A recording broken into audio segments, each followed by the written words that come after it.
Tu comptes faire des sushis d'Adam Root? Ouais, il va te les faire. Tu lui donnes au japonais, tu t'énerves avec lui, tu lui dis avec ça, tu me fais. À part un japonais, il voit les cartes de chez Lina Sushi, machin, ce que les feuilles ils proposent en sushi. Ah ouais, Takinoa, Ah ouais, c'est clair. la Tomate dinde. harissa. Ouais, vraiment. Tomate mozza, basilic. Dinde, fromage parvé. Non, parce Tu que sais, tu lui donnes ça à un japonais, il pète un câble. Il est où le poisson dedans là? tu sais, il croit que c'est de la bouffe française. C'est très bon le français. Non, c'est à toi, c'est chez toi. Non, non, c'est pas chez toi.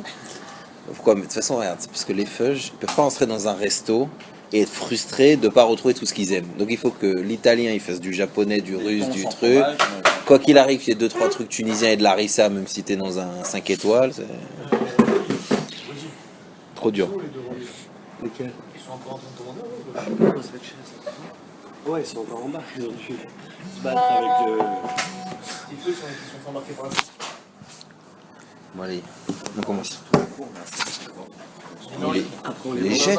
J'ai pris une. Je les ai mis en ligne, mais on a pas reçu l'adresse justement. Moi je les ai pas donné ton adresse. Il les Il jette. y a au moins 15 personnes. Non, il est mis en ligne. Il est mis en ligne et tout, on les a revendus. Moi je les vends. Bah ouais, c'est 15 shekels. Ah, donne-moi l'adresse. Ouais. Brasse. C'est 15 shekels.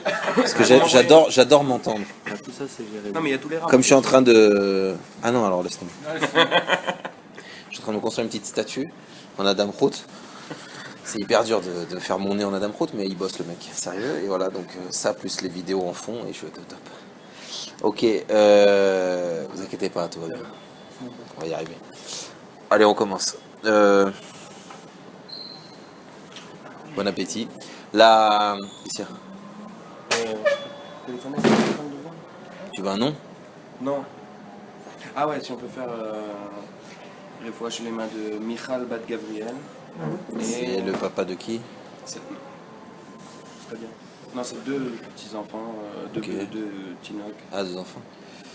Ouais, Michal Bat Gabriel et... Ah, Michal, c'est une fille? Michal, Ah oui, ok. Et Yael Bat Gabriel. C'est des jumelles. C'est 013. C'est des Robin. Ils ont quoi, un an? Ils ont Quoi, un an? Un an et demi? Ouais, j'ai ça. Moins à peine.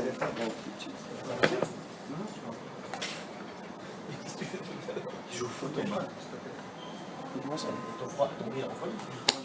Salut patron. Ok, on y va.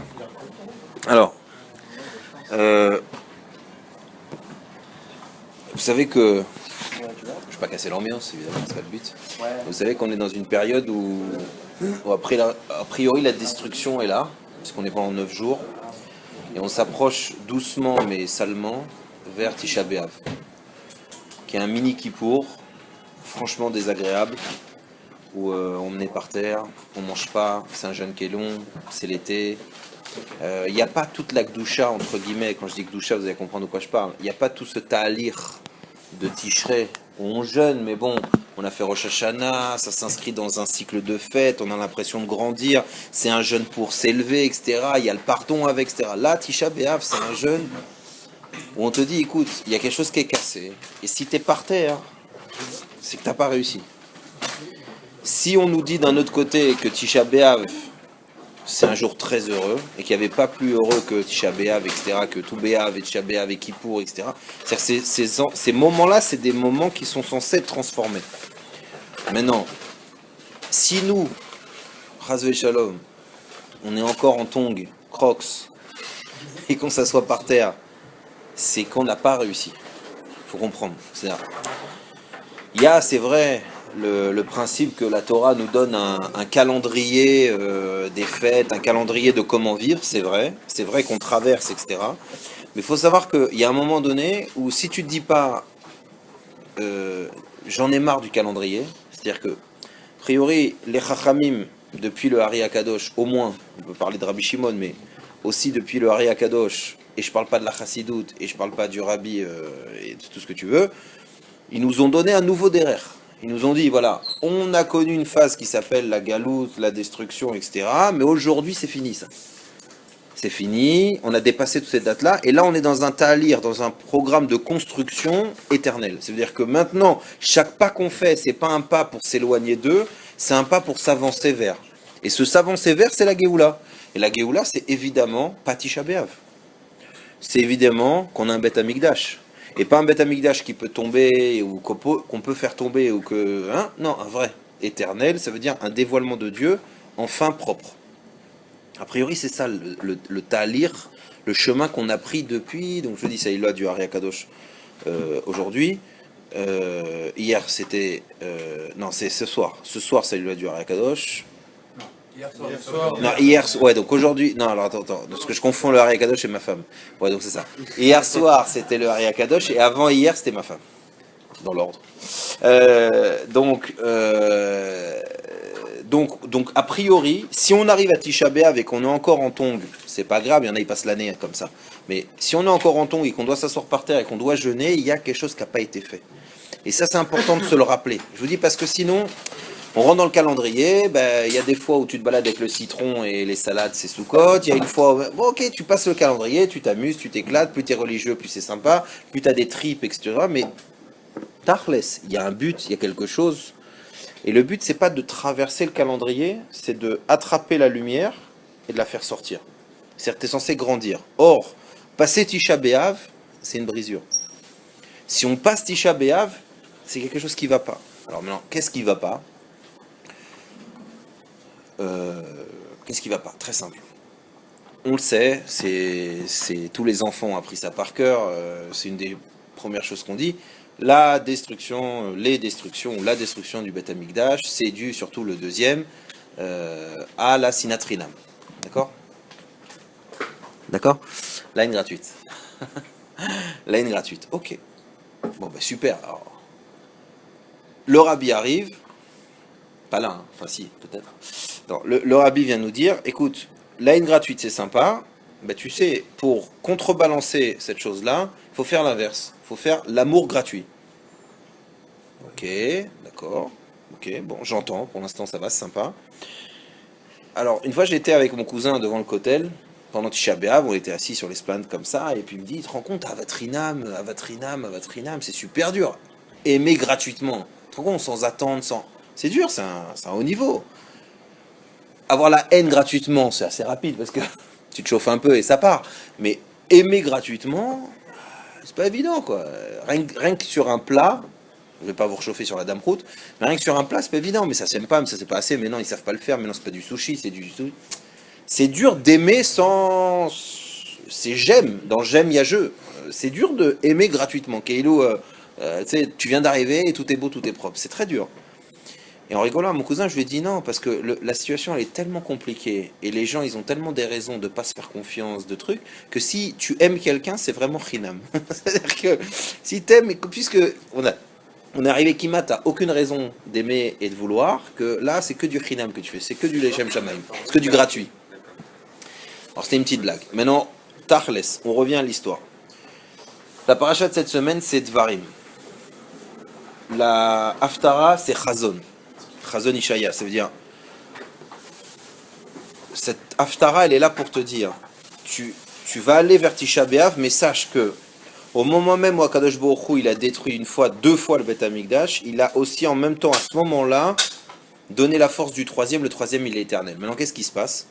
Il y a un machal de Rabbi Yitzhak de Berditchov qui t'explique. En gros, c'est un enfant, tu lui as donné un petit costume, il l'a déchiré, il fait n'importe quoi. Le deuxième, il allait jouer une partie de foot avec. Le troisième, tu lui dis, Habib, tu sais pas te comporter, tu fais pas attention, alors regarde ce que je vais faire. Le costume, il est pour toi, il est là, il est magnifique. Je le laisse dans comme le pape, dans un truc en verre. Tu le regardes, c'est tout. Quand tu seras prêt à pas l'abîmer comme le premier et le deuxième, ouais, il est là, il est pour toi, il est prévu.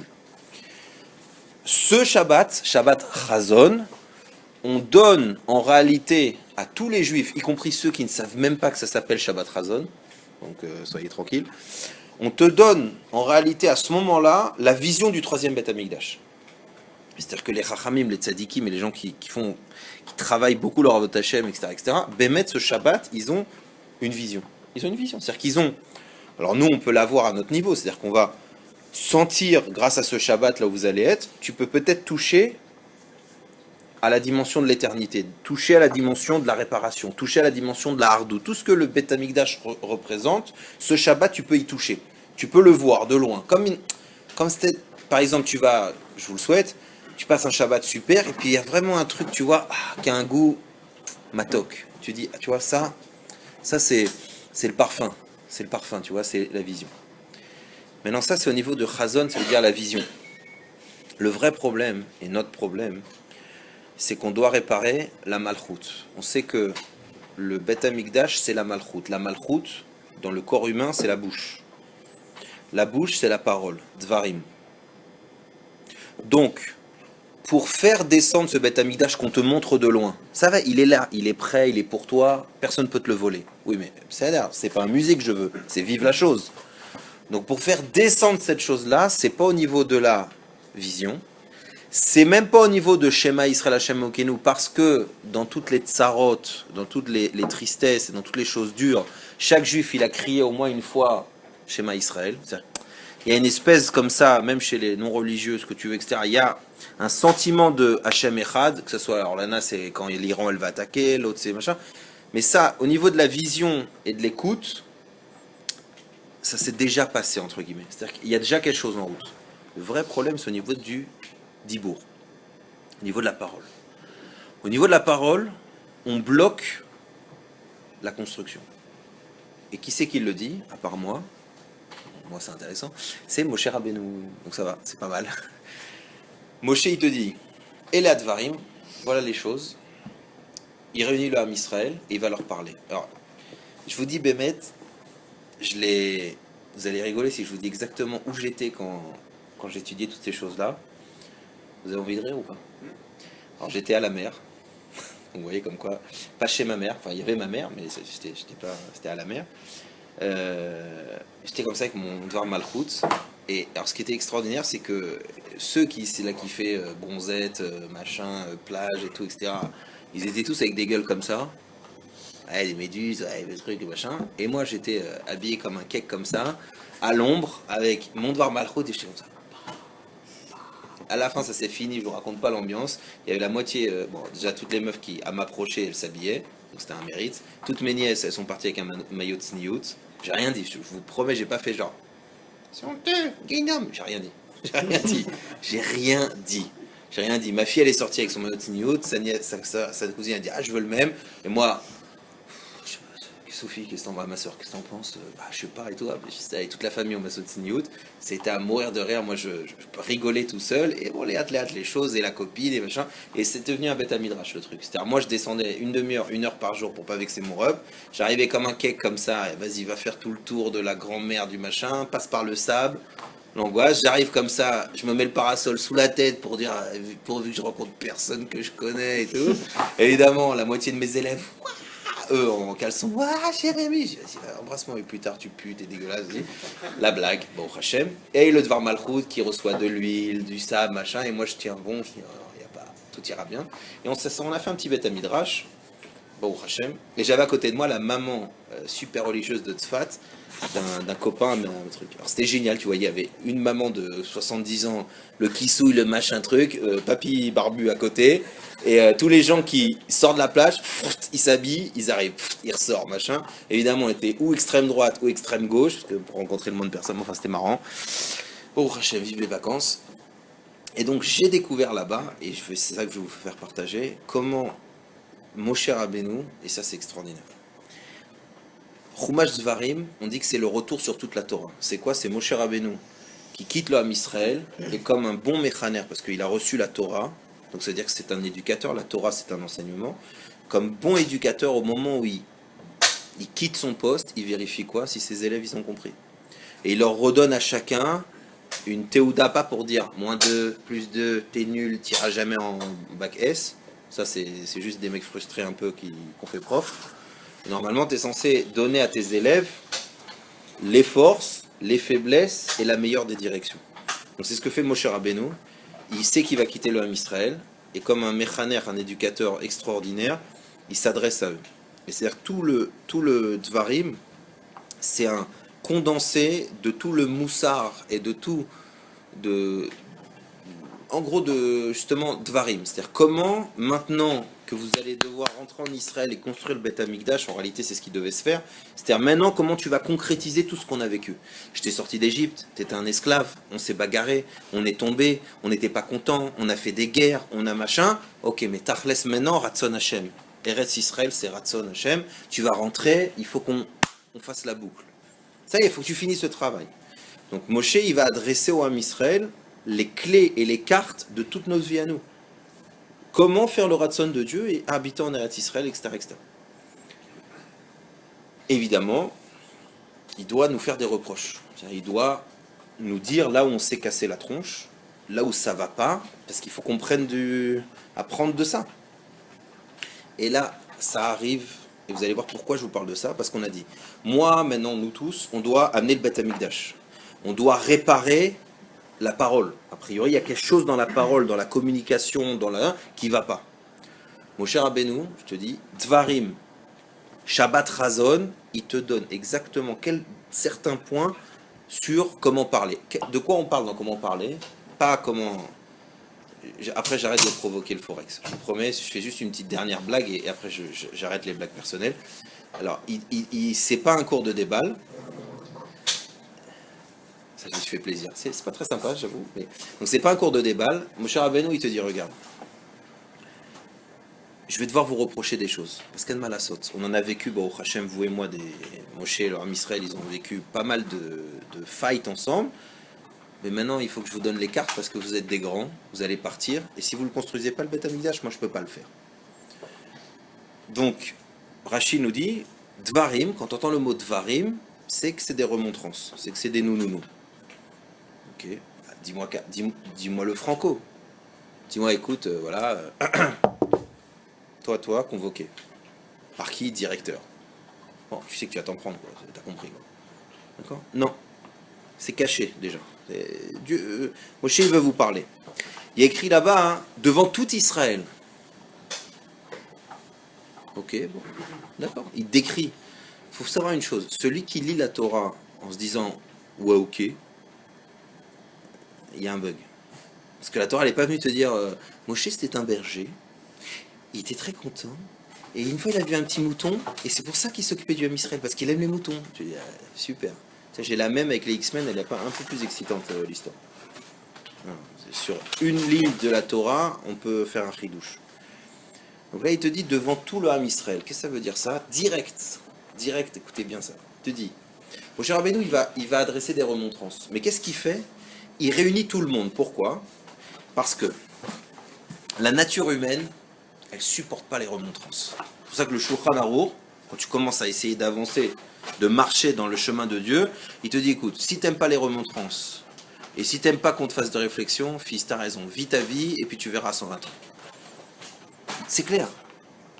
Alors, la nature, c'est de pas aimer les remontrances. T'adores quand on dit psh, pss, mais quand on dit, c'est toi qui as laissé le verre, tu cherches tout de suite, tu fais un récapitulatif des 2 heures qui sont passées pour essayer de trouver que l'autre, il a fait la même bêtise, et lui dire, et toi la bouteille? Et là, tu te sens bien. C'est-à-dire que ton verre, il peut rester, ça y est, si tu as gagné grâce à la bouteille, tu peux laisser le verre. Donc on n'aime pas les remontrances. Maintenant, Moshe Rabbeinu, il dit, je vais vous faire des remontrances, je suis obligé, là maintenant, ça y est. C'est pas que maintenant je peux vous guider, etc., on va se quitter. Donc je suis obligé de vous parler maintenant. Je suis obligé de vous parler, mais devant Kol Israël. Rashi nous explique, c'est-à-dire quoi Kol Israël? Il dit, je veux tout le monde. Pourquoi? Là aussi, on connaît bien. Je prends Kiki, Rafi avec Wam, toi, je vous prends de côté comme ça, et je dis, bon les mecs, on va parler un peu Forex, faire le point sur la société, il y a 2-3 trucs à arranger, bon parce que, ok, alors toi, regarde, on va faire comme ça, tata, et on se met d'accord, ok? On se met d'accord, on fait un petit plan ça. Et maintenant, vous sortez, puis toi, tu es responsable de parler à ceux-là, et puis toi, tu es responsable de parler à ceux-là. Et puis tu commences à faire discuter, machin, et puis il te dit, attends, oh Rafifou, t'es cool quoi, quand il t'a dit 6 mois, mais ça fait pas 6 mois qu'on bosse sur ce truc-là, ça fait 4 mois que tu racontes 6, toi t'as laissé gober 6, c'est pas 6, c'est 4. Lui il va dire, attends, mais quoi, il t'a dit combien? 11 000, mais 11 000 c'est pas un bon chiffre, et de toute façon on peut faire 4, résultat, qu'est-ce qui va se passer? Attends, mais t'as parlé, mais on n'était pas...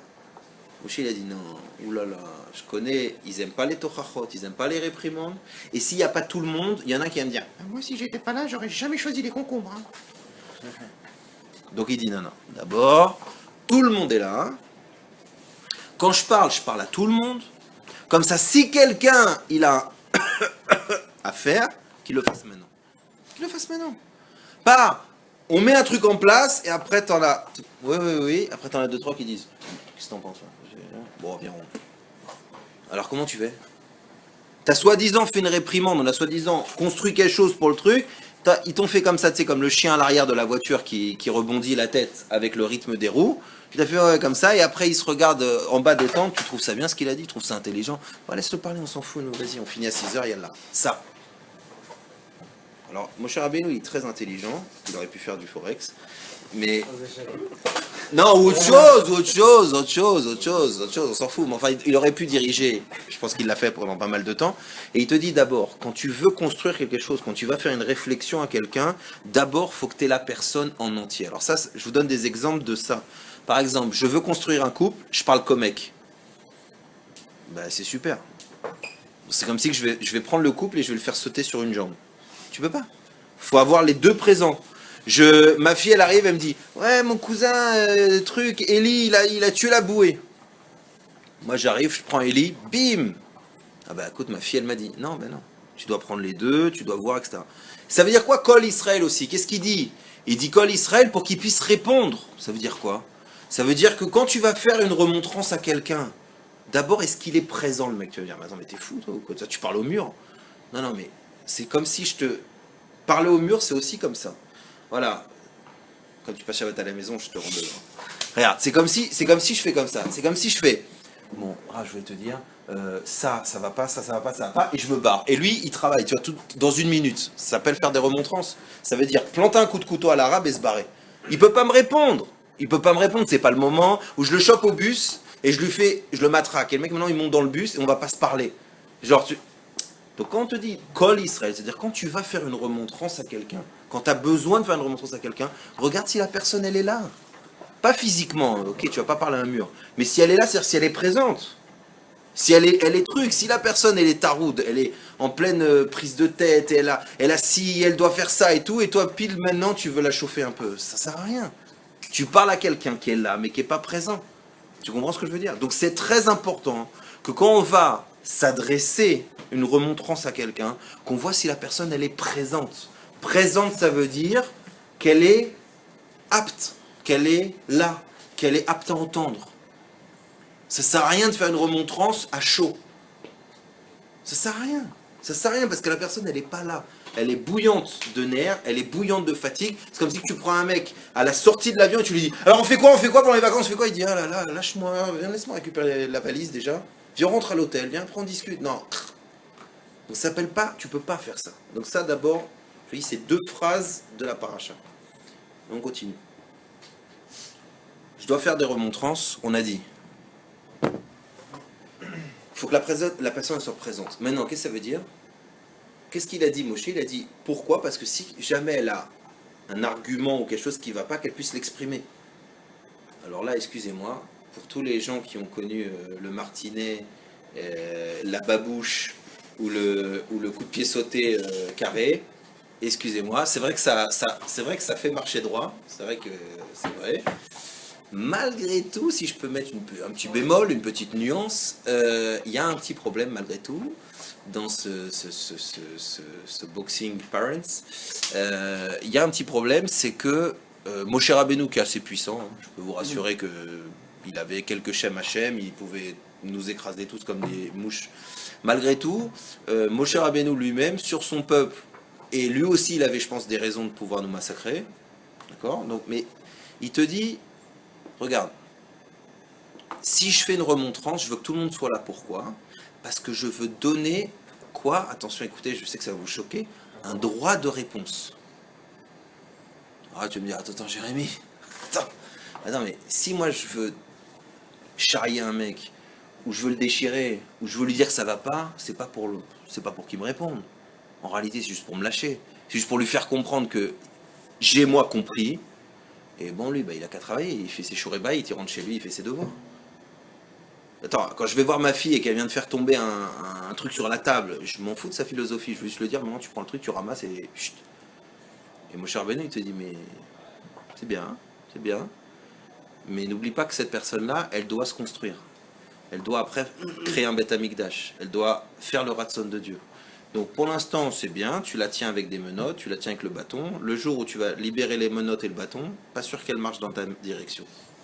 Ça veut dire quoi? C'est-à-dire que quand on fait une remontrance à quelqu'un, il faut s'attendre. Et il faut provoquer quoi? Une réponse. Si c'est juste pour être un tyran avec une chaise, d'ailleurs je suis un peu vexé parce que vous m'avez plus remis ma chaise blanche, ça me donnait une différence avec vous, mais c'est pas grave, c'est pas grave, j'accepte d'être avec vous, par doute, mais c'est juste, après Tchab B'Av, je me refâche. Donc, tu vois, je vous fais une remontrance, ma pitom que je... Tu vois Atkan, il y a une pyramide, le paro, le petit paro, le grand paro. Donc moi je suis le très grand paro, ben, le grand paro il a le droit d'insulter tout le monde. Et ma pitom qu'un esclave va lui donner un... On est très très loin du chacham qui est censé apprendre de tout le monde. Donc vous comprenez bien, d'abord, quand on fait une réprimande à quelqu'un, il faut savoir si la personne elle est apte à l'entendre. Elle est bien. Elle est là, elle est présente, elle a la tête sur les épaules, elle n'est pas en train de courir, premièrement. Deuxièmement, tu vas lui parler de quelque chose. Parle-lui en sachant qu'elle va te répondre.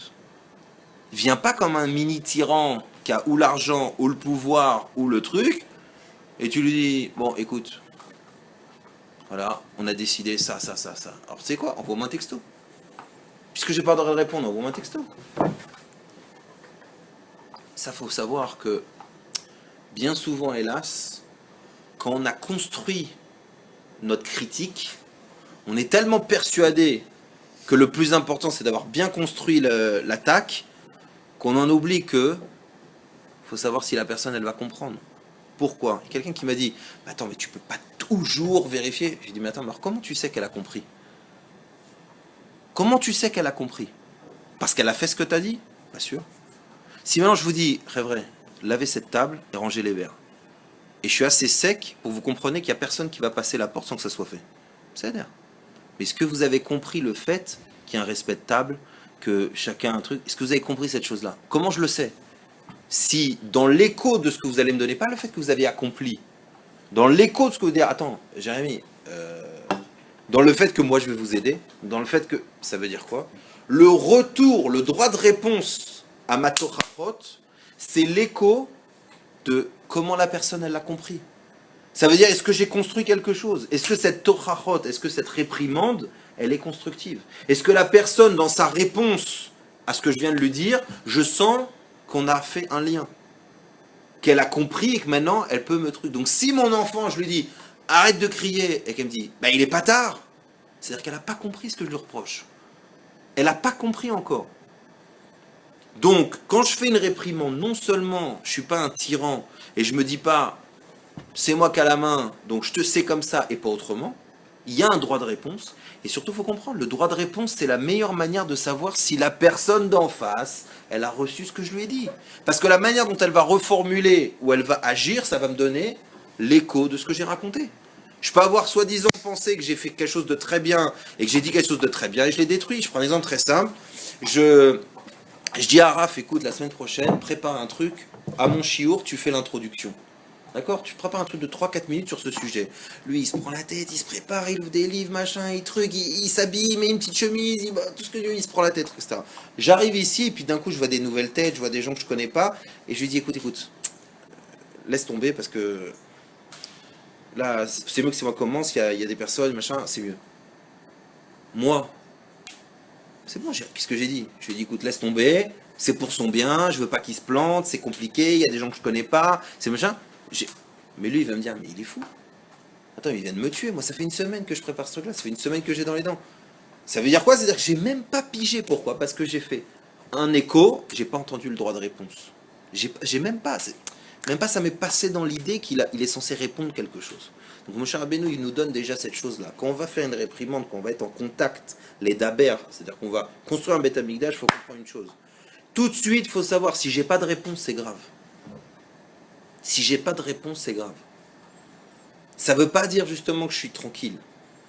Ça veut peut-être dire que ou je suis un tyran, ou que la personne me fait comme ça, et qu'il n'y a rien qui est passé. Il n'y a rien qui est passé. Pourquoi? Parce que même un sourire, ça se redonne. Quelqu'un qui te donne un vrai sourire, ça se redonne. Un regard, ça se renvoie. Alors une tochacha, une discussion, pas shoot qu'il doit avoir un retour. D'accord? Ça c'est Moshe Rabbeinu, cours de psychologie, 2 phrases dans Dvarim. Balèze, hein. Ah, ok, alors maintenant, très fort ce Moshe. Alors maintenant, qu'est-ce qu'il nous dit autre chose aussi? Et là, vous allez rigoler parce que il y a beaucoup de Sfaradis ici. Des Sfaradim, ouais. Bon, chez les Ashkenazim aussi, mais c'est d'une autre manière. Mais vous allez bien rigoler. dans cette fameuse phrase, hein, c'est la première phrase de la paracha, hein, je ne suis pas allé chercher très loin, je ne me suis pas tapé tout le reste, je rigole, mais c'est la première phrase. Il y a écrit, tatata, et les advarim, machin, et il y a des noms de, a priori de villes ou d'endroits, etc. Mais quand tu vois Rashi dit, mais qu'est-ce que c'est que ces trucs-là? Il y en a Birla 2, ça n'existe même pas sur la carte. Et il dit non, en fait, chaque endroit qu'il cite, ou un, c'est des remèzes, c'est des indications, des allusions à des fautes qu'ils ont fait. Alors tu dis, mais pourquoi il fait ça? Moi, c'est comme si je viens de voir et je veux dire, au fait, qu'est-ce que tu penses du travail qui a été fait au niveau de la déco? Parce que regarde, bon, ce blanc c'est sympa, mais c'est un peu... Bon, Tarles, qu'est-ce qui va pas? Bah écoute, ça et ça. Mon cher Rabbeinu, il te dit, tu dois faire des tochachot à quelqu'un, tu dois faire des réprimandes, tu dois changer quelque chose. Il te dit, allô doudou, quand tu commences, pas sur le côté. Pas sur le côté. Pas sur le côté. Fais par remès. Commence par mettre le décor. D'accord? Commence à mettre le décor. Pourquoi? Parce que je vous répète, personne n'aime se prendre des coups de poing dans la tronche. Personne n'aime les remontrances, même les plus vrais des vrais. On n'aime pas. On n'aime pas parce que les remontrances, c'est comme arracher la peau, après c'est à nu derrière. On n'aime pas être à nu. D'accord? Donc, quand tu fais une remontrance, tu commences à faire un truc, installe un décor, passe par un chemin un peu plus doux. Ne fais pas le barreau, ne fais pas le mec sniper. Ça sert à rien. Tu vas aller voir, tu vas dire, écoute, je t'ai observé. Ton problème, c'est que tu es très égoïste, c'est tout. Je peux t'aider. Bye. Alors, ok, kol hakavod. Si le mec, il a des épaules, il va se relever et va venir te voir. Mais sinon, c'est mort. Plus de communication. Il va se dire, mais il a raison, mais il est fou. C'est quoi ce mec-là? Il fait quoi? T'as déjà vu un mec opère sans faire d'anesthésie, toi? C'est quoi ce mec-là? Alors, l'anesthésie, c'est le remez. Alors, tu peux aller voir ta femme, lui dire, écoute chérie, on est vraiment un couple de... Ah ouais, c'est sûr, ça va aider à faire repartir. C'est sûr. Je suis sûr, c'est vraiment le chemin le meilleur. On peut pas. J'ai dit même un truc, j'ai parlé à quelqu'un, il virait quelqu'un.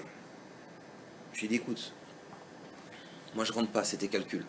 C'est pas mon job. Ça peut être mon job, mais là, Dafka, c'est pas mon job. Simplement, je te dis une chose. N'oublie pas une chose. La manière dont tu vires une personne, c'est la manière dont elle va se construire ailleurs. Donc fais attention. Tu penses qu'elle n'est pas importante, qu'elle n'est pas compétente, qu'elle n'est pas suffisamment motivée, tout ce que tu veux, d'accord? Tu as mis en place un barème qui fait que cette personne, c'est pas bon. Ça veut dire. Mais fais attention. La manière dont tu vas lui transmettre les choses, c'est la manière dont elle va repartir. Donc si tu mets un point sur des choses qui brisent, qui ne construit pas, sans une porte de sortie, c'est un truc. C'est comme quand tu écris sur un bulletin en rigolant cyniquement et que tu vas pourrir la vie d'un gosse pendant 3 mois. En y écrivant, je conseille vivement aux parents du petit Bertrand de l'inscrire à la DAS. Moi, toi, tu t'es fait rire, c'est très marrant. Non, c'est pas marrant. Non, c'est pas marrant. Alors nous, ça nous fait rire, on a l'impression qu'on n'est pas comme ça. Je suis pas sûr. Je suis pas sûr. Si le Beth Amikdash, et si je vous dis on est en tong et on est assis par terre à Tisha B'Av, c'est signe qu'on est encore un peu tous comme ça, y compris moi. Un peu. Pourquoi? Parce que la construction du Beth Amikdash, c'est la réparation de notre communication entre nous. Chaque partie, elle est prête, mais on ne sait pas les mettre ensemble. Donc, une des choses qui tue, c'est que je ne sais pas faire de remèdes. J'adore les films américains, j'adore les machins, et quand il s'agit de ma vie, je suis un gros cheval. Je suis un cheval. Et je parle pas qu'en plus j'ai raison, parce que c'est encore pire. Quand j'ai tort, là je suis un grand... Je te l'emballe, je te le resserre, je te mets un petit nœud et je te le jette dans la tronche. Là, je suis très fort quand j'ai tort pour te la retourner dans tous les sens. Mais quand j'ai raison, ça irait être matcal. J'ai le viseur de nuit, le premier qui approche, tac, entre les deux yeux. Attends, mais j'ai raison. Attends, qu'est-ce que j'ai besoin de toi maintenant? J'ai raison, je te bute. Je t'allume. Sans remède, sans rien, qu'est-ce qu'il y a? C'est pas vrai? C'est pas vrai? Alors, ouais, ok. On reste avec ta vérité, et c'est bon, on a que, à la place d'un Beth Amikdash, on n'a qu'une tour. C'est bien, en plus il y a des Arabes dedans, c'est cool. Ça ressemble pas vraiment. Non, c'est vrai, on n'a qu'une partie, c'est bien. C'est pas exactement le même principe. Et on a un mur, c'est bien, c'est le mur de l'enceinte extérieure, c'est encore plus top. Pourquoi? Parce que c'est ça. On continue. On est. Vous êtes en. Ouais, on peut continuer. Ok. Bon, Hachem. Ah! C'est pas après Tu m'as fait peur. de... Ah, j'adore. Je peux me lever t'embrasser ou pas tout de suite? Tu embrasses les barbus des fois? Tu aimes bien les garçons? Non, je rigole. Ok.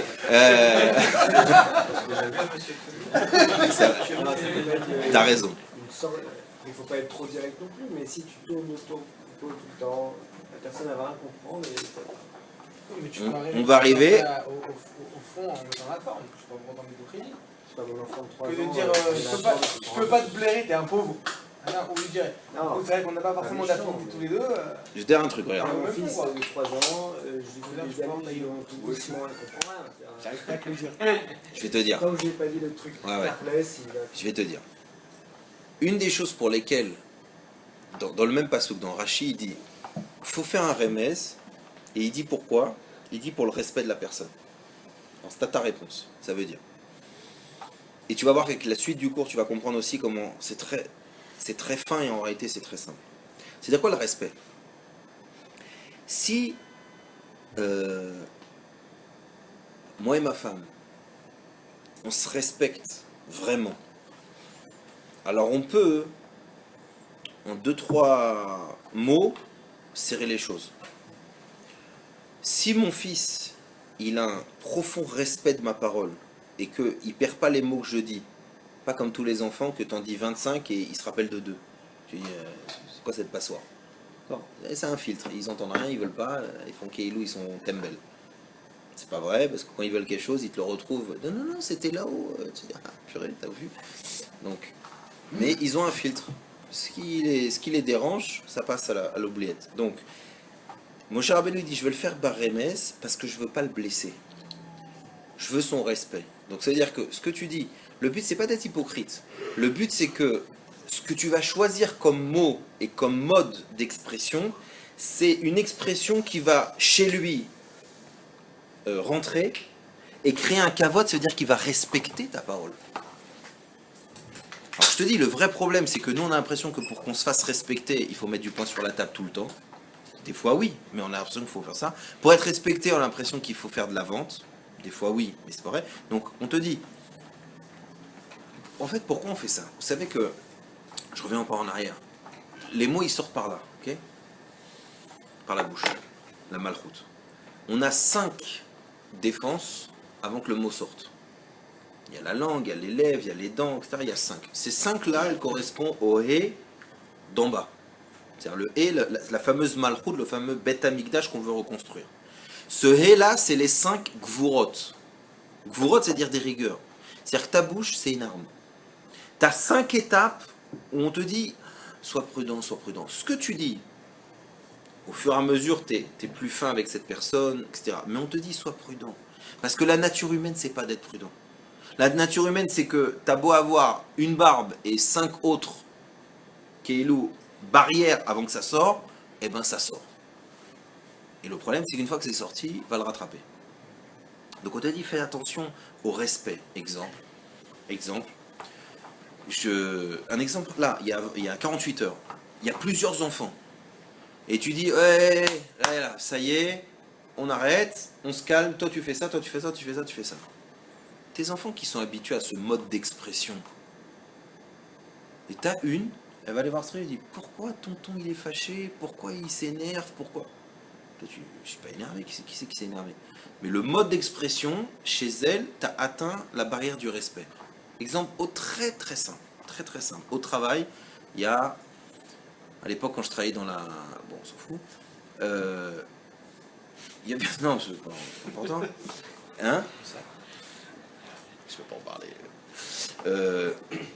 Il y avait un groupe comme ça, et il y avait une personne qui travaillait, une jeune fille, enfin pas une jeune fille, une femme. Et moi j'étais beaucoup plus jeune qu'elle, en âge. Et moi, a priori, j'ai des bons rapports avec les gens. A priori, d'accord? Et je comprenais pas, je me suis dit, mais qu'est-ce qu'elle a cette meuf? Tu sais, vous connaissez les tasers là, le truc électrique là? Pour moi c'était ça. Cette femme là c'était un taser. J'ai l'impression qu'à chaque fois que j'allais me prendre 10 000 watts dans la tête. Et j'arrivais pas à comprendre parce que elle comprenait ce que je lui disais, elle me donnait des bonnes infos, on travaillait bien ensemble, mais j'avais toujours l'impression que c'était électrique. Il m'a fallu une formation, j'ai donné une formation sur un sujet, et tout d'un coup, dans un exercice, j'ai tilté quelque chose parce qu'elle s'est embrouillée avec quelqu'un. C'était quoi son problème? On parlait de respect, machin. C'est quelqu'un d'extraordinaire, de gentil, de machin, mais elle a un carré de protection virtuelle. Quand tu rentres dans ce champ-là, tu l'agresses. Tu l'agresses. Ça veut dire que ça correspond chez moi si quand je parle, tu m'enlèves mes lacets et que tu tires ma chaussette. Voilà. Et toi, bon là c'est lourd, mais toi, pour elle, c'est juste quand j'ai fait ça. Stam, j'ai rien fait, je suis passé devant elle dans son bureau pour prendre un truc. J'ai déplacé un de ses affaires. La meuf, elle se dit, vous me respectez pas. Je dis, mais qui c'est? Vous s'est vu ce matin, Birlal? Non, parce que pour que je t'ai pas respecté, il a fallu qu'il se passe quelque chose. Tu sais même pas de quoi tu parles. Pourquoi? Parce que dans son fonctionnement à elle, le respect minimum, c'est ça, ça, ça et ça. Donc on te dit, ouais. Mais qui doit faire un travail sur lui-même dans ce cas-là? Alors Moshe, il te dit un truc. Moshe Rabbeinu, il dit un truc. Il dit, puisqu'on est tous garants du Beth Amikdash, on a tous un travail à faire sur soi-même. C'est-à-dire que toi, tu dois être en dynamique, en gymnastique, en tous les hicks que tu veux, pour être toi-même toujours dans cette position de dire. Et tu vas voir que le respect, ça joue. Pour dire que ce qui se passe autour de toi, c'est toi qui dois faire en sorte, justement, parce que tu dois t'exprimer, parce que tu dois vivre en société, parce que tu dois pouvoir faire une remontrance à quelqu'un, parce que, etc., etc., etc. C'est toi qui dois toujours travailler de ton côté pour influencer et donner un message qui est bon et qui est capable d'être capté par lui, par lui, par lui, par lui, par lui, par lui. Voilà. C'est ton travail. Alors maintenant, après, comment il va comprendre? Comment il va le prendre? C'est encore un autre travail. Mais toi, là, on est dans ta manière de réfléchir et on te dit, sois très prudent. Sois très prudent parce que ne pense pas que parler, c'est facile. Parler, c'est difficile. Faire une remontrance, c'est difficile. Faire une remontrance constructive, c'est encore plus dur. Faire en sorte que ta parole, elle soit écoutée, c'est encore plus dur. Alors, si tu n'écoutes pas les conseils, alors vas-y, détruis le Beth Amikdash tous les jours. Et c'est pas ce qu'on veut. Alors, on continue dans l'histoire. On a dit, il faut que tu parles à la personne quand elle est présente. Quand elle est présente. Ça veut dire quand elle est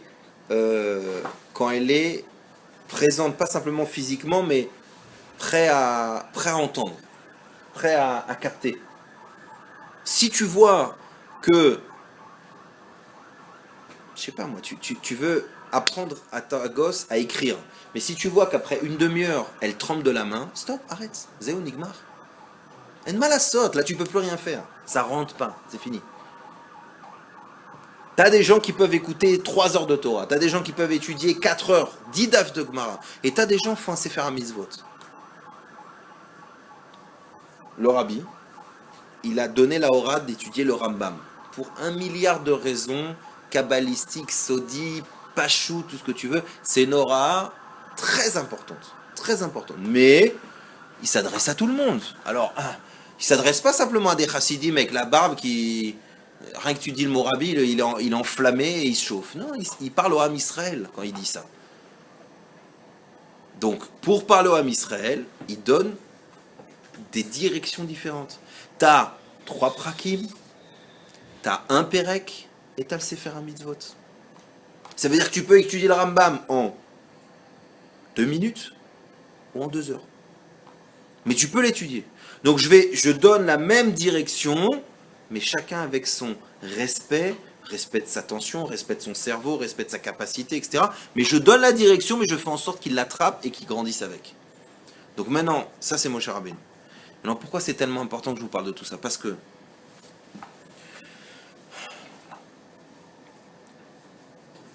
on a une responsabilité, je vous dis, de construction. De construction. On doit se construire à nous, et on doit construire les autres. On doit permettre à l'autre de se construire. Pour ça, il faut faire très attention à ce que je viens de dire. Pourquoi? Si Moshe Rabbeinu, et là je vous saute, mais on est toujours dans la première montée, et là écoutez bien, Bémet, je vous demande si vous pouvez, pas de fermer les yeux parce que c'est dangereux à cette heure-là, on risque de dormir, mais réfléchissez 2 minutes. Moshe Rabbeinu, c'est le maître d'Israël. On sait tous qu'il n'y a pas quelqu'un qui aime plus son peuple que lui. Moshe Rabbeinu, il nous aime, tous. Moshe Rabbeinu, il n'a pas accepté de partir de ce monde tant qu'il n'avait pas une promesse de Dieu que les 2 plus réchaïm qui lui ont pourri la vie pendant ces 120 ans sur terre, d'avoir une promesse qui n'allait pas être touchée, qui n'allait pas prendre des coups à cause de lui. Donc Moshe, c'est Moshe. C'est quelqu'un qui profondément nous aime. Je ne sais pas si on peut dire ça, nous, sur notre rapport avec les gens en général. Je ne sais pas. On essaye d'aimer, on apprécie, on a des liens, on a des trucs, mais est-ce qu'on est comme Moshe Rabbeinu à Vatrinam tellement haut, au point que vous savez qu'il n'est pas rentré un peu à cause de nous? Ok. Alors, je vous donne un truc, vous allez voir à quel point ça va faire résonner nos têtes. Moshe Rabbeinu, il rappelle tout d'un coup, j'ai fait la guerre à Sichon, Ve'og, les rois, etc., etc. Et Rachid dit, mais pourquoi il parle de ça maintenant? Makécher. Pourquoi il ramène qu'il a fait une guerre? Vous allez me dire, mais pourquoi il répète 300 fois Moshe Rabbeinu? Parce que vous allez voir ce que je vais vous dire, ça vaut le coup. Moshe Rabbeinu, il dit, pourquoi je parle de la guerre de Sichon? Parce que, étant donné que je vais m'adresser au Ham Israël, que je vais leur faire des réprimandes qui ne sont pas faciles, que je vais leur dire des choses qui ne vont pas forcément leur plaire, juste avant, je veux leur faire une tova. Je veux leur faire quelque chose de bon. Je veux faire une guerre pour eux qui les rassure. Je veux les mettre dans une situation où à l'instant, je viens de lui donner un gros gâteau chocolaté avec son nom écrit en gros en disant je t'aime. Et à ce moment-là seulement, avec Remez, en vérifiant qu'il entend, avec respect, et papa, je lui parle.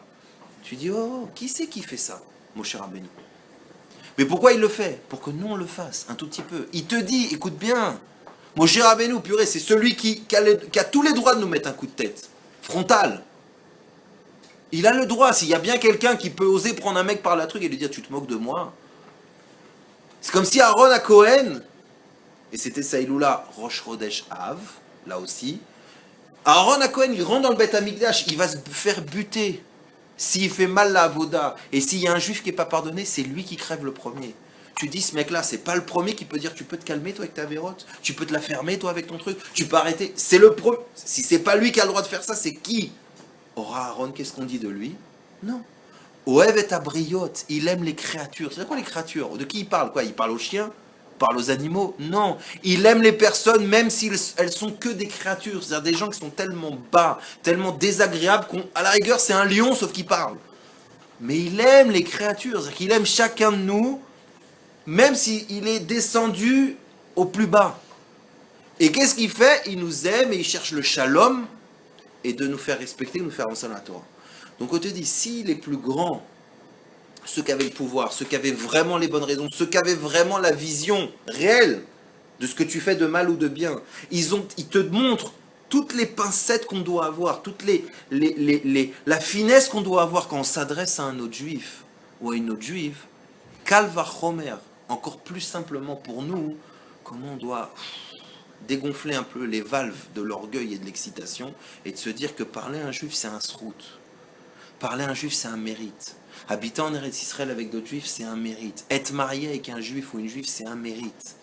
Être ensemble comme ça, pouvoir être dans une société, travailler, etc., c'est un mérite. Ribono shel olam. Il n'y a pas, c'est quelque chose de grand. Et si je ne veux pas l'abîmer, cette chose-là, il faut que je sois prudent, il faut que j'arrête de me prendre pour un zéro. Il faut que j'arrête de penser que sous prétexte que j'ai compris quelque chose, je peux tirer dans les pattes de l'autre. Je fais tomber le Beth Amikdash, même une partie, il n'y a pas de Beth Amikdash, il y a le Barasipour. Je peux construire une très belle tour, il n'y a pas de Sefer Torah, c'est pas une Beth Knesset. Netto. Je peux inventer ce que je veux après, ça marche pas. Maintenant on te dit, Moshe Rabbeinu, il te dit, je veux faire quelque chose pour eux, pourquoi? De peur qui me disent, écoute, tu dis, mais Moshe, mais t'es psychopathe. Moshe Rabbeinu, il dit, je veux leur faire une tova maintenant pour que quand je leur parle, ils sentent que je suis avec eux. C'est pour leur bien. Tu dis, mais Moshe, purée, t'as encore besoin de prouver, Ribono shel olam. Putain, ils savent pas qui t'es, tu les as sortis de la guerre, tu leur as fait ouvrir la mer, sur un machin. T'as encore des questions, t'as ramené tout dans le désert. Moshe Rabbeinu, il se dit, oui, mais attends, je vais m'adresser à un juif. Je vais m'adresser à mon peuple. Je vais m'adresser à un fils d'Hachem, comme moi. Alors oui, j'ai peur. Oui, j'ai peur. Oui, je veux le construire. Oui, je veux pas le détruire. Oui, je veux qu'il puisse avancer d'1 centimètre après dans le ratson de Dieu. Oui, je veux ça. Je veux pas qu'à cause de ça, il y ait une dispute, il y a un divorce, il y a une cassure. Je veux pas. Je veux pas. Il a peur. Moshe Rabbeinu a peur de la destruction. Donc il est prudent. Cette prudence-là, c'est la première étape du Messilat Yesharim. Et donc ça veut dire quelque chose chez nous. Il faut qu'on se dise, tu sais quoi? Alors je soulève pas les problèmes. C'est pas grave. Qu'est-ce que tu veux que je te dise? Tu sais quoi? Comme il dit la chassidoute, tu sais pas t'occuper du rat? Occupe-toi du tov. Tu sourmeras, machin, c'est trop difficile, voilà. Occupe-toi du bien. Fais du bien. Fais du bien, le reste viendra. Ça veut dire, régale les enfants, c'est important. C'est pas stable, moi j'ai pas envie. Moi, j'adore les crocs, j'ai des plastiques, ça m'arrive. Mais c'est pas intéressant comme programme. C'est pas ce qu'on doit avoir. On est méritant, il y a des Choser Bitchouva, il y a de la Chassidoute, il y a des Tzadikim, il n'y a pas un juif qui n'aime pas un autre juif, etc. Alors qu'est-ce qui se passe? Il y a un problème de dibour. Il y a un problème de communication. Toute la journée, je ne fais que communiquer. Alors c'est vrai que c'était un peu mon rôle d'avant, etc. C'est-à-dire, mais je fais que ça toute la journée. Je ne suis pas en train de vous faire des chidushim, il n'y a aucun chidouche dans ce que je raconte. De toute façon, je ne peux pas inventer, la Torah, elle est là. Ok, je le dévoile, je le sors, c'est-à-dire, mais tu peux le faire. Simplement, j'essaye tout petit peu de communiquer, de faire en sorte que ça rentre chez toi, que ça rentre dans ton cœur, et qu'après tu puisses travailler avec. Donc ça veut dire quoi? Ça veut dire qu'il y a un travail profond qu'on doit faire pour communiquer. Demain, je quitte le bateau, qu'est-ce qui reste? Qu'est-ce qui reste? J'ai donné à mon enfant la possibilité d'être fort, ou je l'ai brisé. J'ai donné à ma femme l'envie d'avoir une maison, ou au moment où je pars, elle part aux Bahamas. Qu'est-ce que je laisse? Qu'est-ce que j'ai transmis? Qu'est-ce qui a été compris? Ah ouais, ben moi je comprends pas, je lui ai dit la Torah, la Torah, la Torah. Oui, mais peut-être que à force de répéter Torah, Torah, Torah, t'as pris un râteau. Ah ouais. Oui, parce que ça l'a gonflé. Alors ferme-la, dis-le autrement. Chante-le, danse-le, fais ce que tu veux, c'est ton problème. Arrive à faire, si ça t'intéresse de construire, alors, en malasot, faut trouver les mots. Faut trouver les mots. Et donc, à ce moment-là, je répète là aussi, Moshe Rabbeinu, il te dit, je suis inquiet, je dois leur parler, je vais leur faire une tova. Et là encore, si tu es capable, et ça chacun il doit se connaître, et chacun il est vérifié. Là, hier j'étais à un cours dans une autre société, et il y a un mec qui me dit, dis-moi, il a 2 fois mon âge. Il me dit, dis-moi Jérémy. Alors il fait exprès, Rav, Yarmiaou, comme ça. Je dis ça, tu pourrais être mon père, t'angoisse pas. Je dis, j'aime bien, vas-y, on fait, redis-le. Ah, ok. Il me dit, dis-moi, on te balance des infos. Je sais pas, on balance des infos. Mais on balance des infos sur la société, machin. Je lui ai dit, moi, déjà, Auriel, machin, pour les avoir au téléphone et que je les ai Shabbat, c'est une guerre. Tu crois qu'en plus que quand on s'appelle, il me parle de la société, please, je t'en prie. Bien sûr que non, que ça à faire. Ah bon, J'ai dit, pourquoi? Il me dit, parce que pendant le cours, bizarrement, tac, ça rentre, et puis chacun, il prend toute sa petite valise, et puis il la met là, il dit, ah bon, ok, ouais, c'est vrai, j'ai fait ça. Et je lui dis, mais tu sais pourquoi ça se passe comme ça? J'ai pas des tickets, il n'y a pas Larry, Auriel, ils me font un texteur, dire, passe à tel mec que je vais le virer, passe à celui-là que je... Non. C'est qu'étant donné que quand tu travailles vraiment, que tu essayes et que c'est dur, de faire en sorte que ta parole, elle soit acceptée par l'autre pour qu'il soit construit, alors Bessata Dishmaya, pas toi t'es une brale. Le Bessata Dishmaya, Kosh Borou, il fait en sorte que le message il puisse passer dans chaque tête et chacun il puisse prendre une petite pierre. Pourquoi? Pour construire. C'est tout ça, c'est une Sata Dishmaya. Ça n'a rien à voir. Est-ce que tu es intelligent? Ça n'a rien à voir. C'est Dieu qui sent que tu peux envoyer le bon mot et il te le met dans la bouche. Pourquoi tu as donné un exemple avec un enfant? Tac. Pourquoi tu as parlé de ton père? Tac. Pourquoi tu as parlé de la violence? Tu sais pas pourquoi. Tac. Et en fait, la personne, elle sait. Et toi, des fois, même pas, tu sais. Tu as parlé du truc qu'il fallait. Alors, qu'est-ce qui se passe maintenant? Et je finis là-dessus. Je vous dis, Moshe Rabbeinu, il fait une guerre pour nous mettre bien. Et là encore, je répète, Quand tu vas t'adresser à quelqu'un, c'est dur. Je fais pas, là je juge personne. Je juge personne. D'ailleurs, dans cette paracha aussi, Moshe il dit, comment tu veux que je juge le Ham Israël? Et ça vous savez, je suis sûr qu'on vous l'a déjà expliqué dans les cours précédents, vous savez que même Dieu ne veut pas nous juger. D'accord? On sait très bien que le jugement qu'on se prend dans la tête, c'est le nôtre. Comment tu as parlé sur les autres, c'est ça comme ça qu'on te juge. Dieu, il veut pas te juger, il t'aime trop. Il t'aime. Dieu, il t'aime. C'est mal à ça. Il t'aime. Il t'aime. Il peut pas juger. Il te fait un kippour, il t'embrouille, il te fait que tu te casses le bras et tout. Il fait tout pour que tu sois propre. Il t'aime. C'est lui, c'est toi, c'est la même chose. Il y a une fusion entre toi et l'homme Israël, il n'y a pas.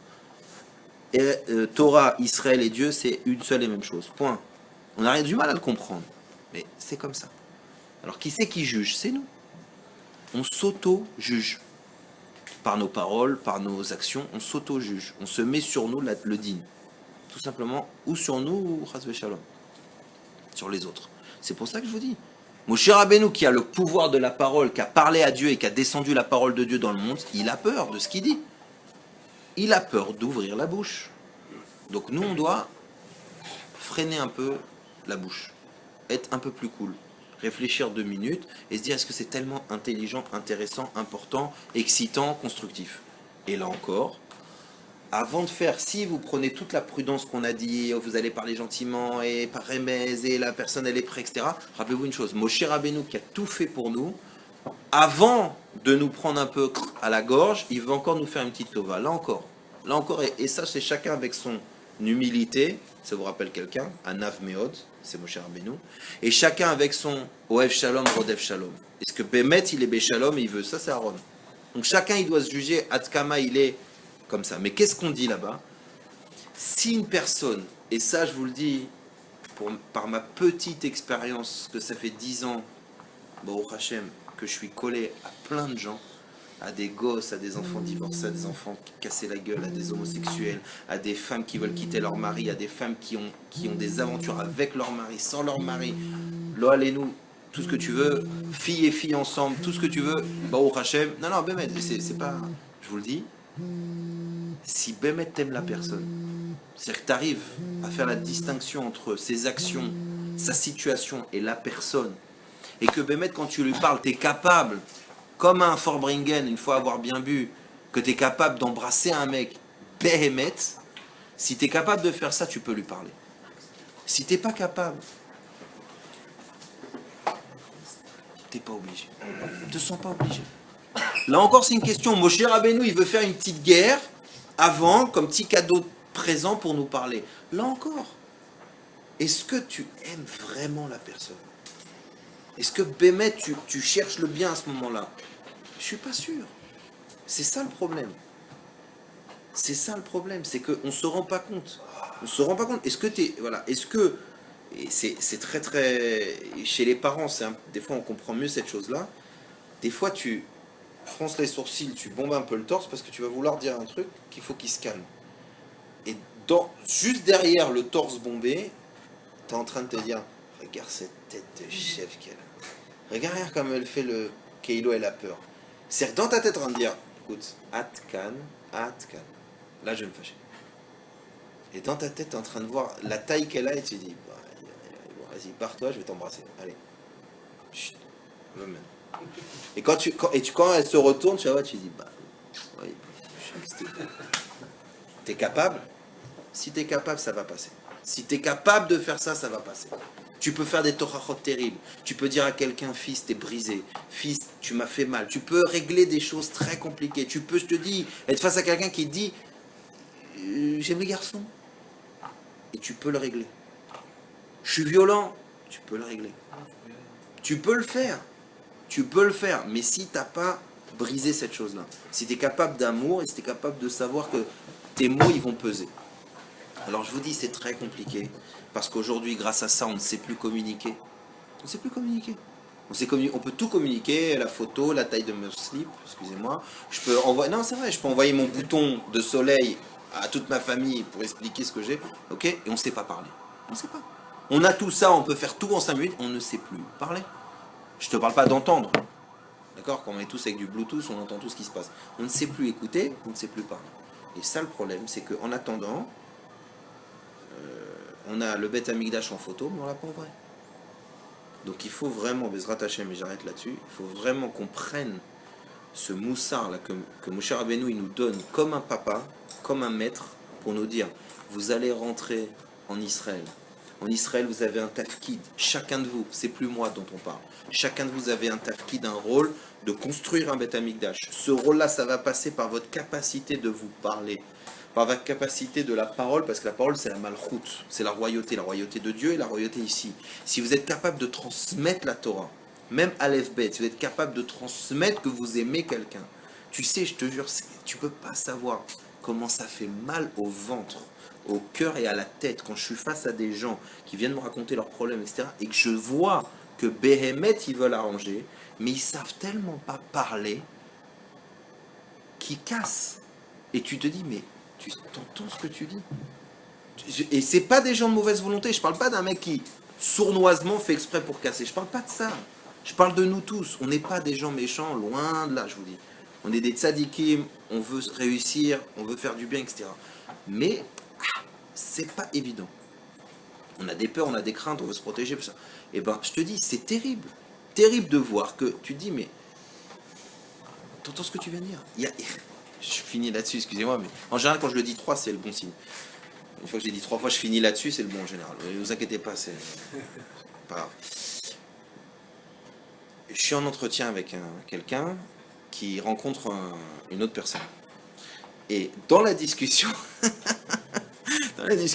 ce directeur dit à la personne, qui est une personne que je connais bien, qui fait du conseil, etc., qui est en train de lui expliquer plein de choses, et il lui dit, oui, tu comprends, une de mes employées, c'est une femme, elle est mariée, 5 gosses, machin, c'est compliqué à gérer, elle n'a pas la tête, je suis pas sûr que ça soit très bien. Et donc la personne dit, ok, d'accord, machin, ok. Après, elle réexplique un autre truc, machin, etc., elle passe. Et après, je me retrouve avec cette personne en voiture, et il me dit, tu sais, j'ai réfléchi, il y a vraiment plein de fois où je me suis complètement raté. T'attends de savoir si Bémet, il est prêt en temps. Je dis, pourquoi tu dis ça raté? Bien, parce que j'ai revu ce que j'ai dit. J'ai dit vraiment 2-3 trucs qui servent à rien et tout. Je dis, ah bon, vas-y, dis pourquoi, machin, Et il me dit, non, franchement, je lui dis, non, mais tu sais, c'est marrant parce qu'à un moment, t'as dit, tu vois, cette meuf-là, elle est mariée avec des gosses et tout, le truc. Puis t'as pas tilté que la meuf à qui tu parles en face, c'est la même situation. Toi, tu parlais pas d'elle à ce moment-là, tu parlais d'une autre. Mais t'as dit, ouais, tu sais, une meuf mariée avec des gosses, laisse tomber, quoi. Elle a pas la tête, quoi. Puis t'es un fin, toi. Il me dit, ah non, mais c'est pas le vrai, hein. Non, mais attends, elle est super. Je dis, non, elle a compris qu'elle est super parce que t'as besoin d'elle. Elle a compris, mais c'est pas très fin, a priori. Pas très très fin comme... Elle m'a dit, ah purée, zut. Ah, voilà. Ça, c'est toute la journée. T'arrives, tu fais un petit mot de trop sur ce sujet, un petit mot de trop sur ça, machin, tac, tac, tac. À la fin, t'as jeté les flèches et tu t'étonnes que le costume il est abîmé et que maintenant Dieu il te le met de loin dans une truc vitrée en disant, écoute Rabibi, si t'abîmes comme ça, je peux pas. Je peux pas te laisser tout casser, c'est pas le but. Alors Bezrat Hashem, qu'on arrive, qu'on essaye, qu'on travaille, qu'on soit prudent et qu'on comprenne que si on sait transmettre, communiquer, parler, Bémet, avec toutes les petites conditions que Moshe nous a expliquées à travers la paracha, je pense, Bémet, qu'on peut réussir. Qu'on peut réussir et transmettre des bonnes choses chacun de nous. Tout ce qu'on a à transmettre, on peut le faire. Simplement, je vous dis pas de faire pousser la barbe, ça fait une protection en plus, mais faites attention. C'est-à-dire